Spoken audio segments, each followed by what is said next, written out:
and he's here to speak about the NHS tonight, and we're really grateful for him to do so.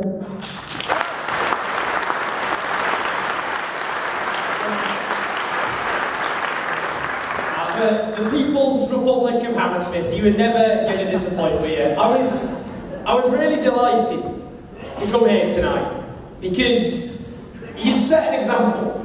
You've shown the rest of us leadership. Because last year, you showed us how it's done, and you kicked those Tories out.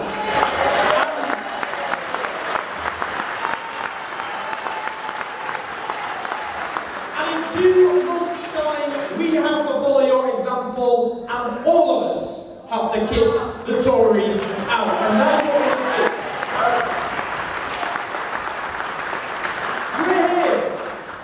We're here out of commitment, passion, and love for our proudest national institution, the National Health Service. But also here as well, in an act of defiance against anybody who will attack our proudest institution. We won't let them get away with it. Now I want to mention someone special to me. My gran. My gran died maybe 2 or 3 years ago. I still remember very vividly. I remember sitting over at porridge, bit of honey, reading the paper, ranting about the bloody Tories. You can see where I got it from. She worked for the NHS from its very foundation, and she loved it. She cared for that NHS, and in her last few months, the NHS cared for her. And she was looked after. She was looked after by Polish nurses, Lithuanian care workers, Nigerian doctors, the United Nations. That is our National Health Service. Its very existence.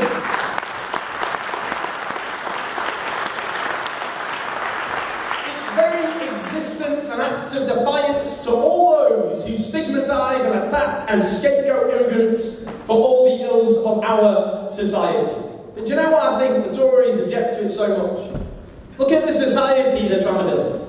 A society run in the interests of profit, not need. A society run rigged in favour of the mean and the greedy. But the NHS was founded on a different principle, to put people's needs before profit. It is a line in what is often a very dark society. A society of inequality, of profiteers, of bankers who plunge this country into economic disaster and get bailed out, the tax dodgers, the poverty-paying bosses, and the NHS stands there as a beacon that shows that a different sort of society is possible, one that puts people before profit. And that's why people are here, and that's why they hate it so much. And then the NHS is under so many attacks. Where do you begin? It's undergoing the longest squeeze in its funding since its foundation in the 1940s. It's attacked by policies of marketisation and privatization and fragmentation.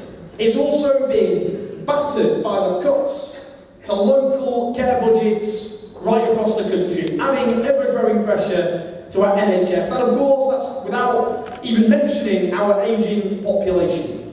The NHS faces a genuine and profound crisis. And if this lot in power now are allowed to continue for another 5 years, we must be honest, we're not sure if the NHS will continue in the form that we know and we love. They've already stripped away the national from the National Health Service. And do you know what? They didn't have the guts to put that to the British people. And why? Because they knew they would have lost if they'd have done so. Andrew Lansley. Let me mention Andrew Lansley. A bit more heavily. It's like panto, this, but an X-rated panto. Now, Andrew Lansley was the privatiser-in-chief. Now, before the election, who donated £21,000 to his private office to keep it running? But the former CEO of the private healthcare firm, Care UK, a worthy, wise investment on the part of Care UK and other profiteering companies, the vultures now circling overhead of our National Health Service. But the reason they didn't have the guts can be summed up by the words of a Conservative, and I don't often quote them. Nigel Lawson, the former Chancellor of the Exchequer under Margaret Thatcher, he said, "The NHS is the closest the English have to a religion. No wonder the likes of Andrew Lansley, bankrolled by private healthcare firms, didn't have the guts to say what they were going to do to our National Health Service." But it's up to us. It's up to us because the NHS doesn't belong to them. It belongs to the people of this country. And we owe it. We owe it to our ancestors who sacrificed so much, who built this country, the NHS, the welfare state, by their hands and by their brains. Our mothers, our fathers, our grandmothers, our grandfathers, our ancestors before them, who fought for generations for the principle of a public healthcare system that put people before profit. And it is not for us to allow everything they fought for to be stripped away by a government that didn't do the winners of the election. And we won't. We won't do it. Friends, let's fight for that principle. Let's fight for the principle of need before profit. Let's make sure we put pressure, of course, on the Labour leadership, that they must break from the old dogma of New Labour and its creeping privatisation. We need to hold them. We will hold them. And the fact we have commitments from the Labour leadership to repeal that hated and despised Privatisation Act is down to the people in this room and across the country. We fought on the streets, we made our voices heard, we made them commit to repealing that act. That was people power in action. Just as UK and Got put tax avoidance on the agenda, just as workers fighting for the basic principle of a wage they can live on put the living wage on the agenda. It is people power that changes society. We don't wait for the generosity and goodwill of the powerful. We rely on people organising from below. To quote Frederick Douglass, the African-American statesman of the 19th century, "Power concedes nothing without a demand. It never did, and it never will." If we want an integrated NHS that puts people before profit, it's up to us to organise to do that. Let's reclaim the words reform and modernisation, which have become euphemisms for privatisation and cuts. Let's make it about integrating an NHS with social care. Let's turn the NHS not into a service that treats disease, but actually works on preventing those diseases in the first place. We can do that, but we need courage. We need optimism. That's what our ancestors had. They fought what seemed like far more insurmountable odds than us. And let's remember those traditions. Like the early trade unionists who fought for the rights and dignity of working people. The suffragettes, reviled and demonised in their time, force-fed in prisons and attacked by the state. Those who fought racism and sexism and homophobia, spat at in the streets, battened by police officers.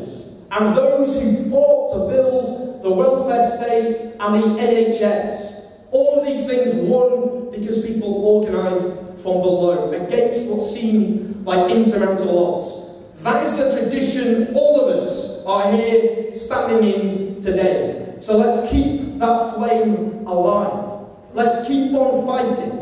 Not just until we kick out the Tories, but until we get back our National Health Service in full. Back to the people where they belong.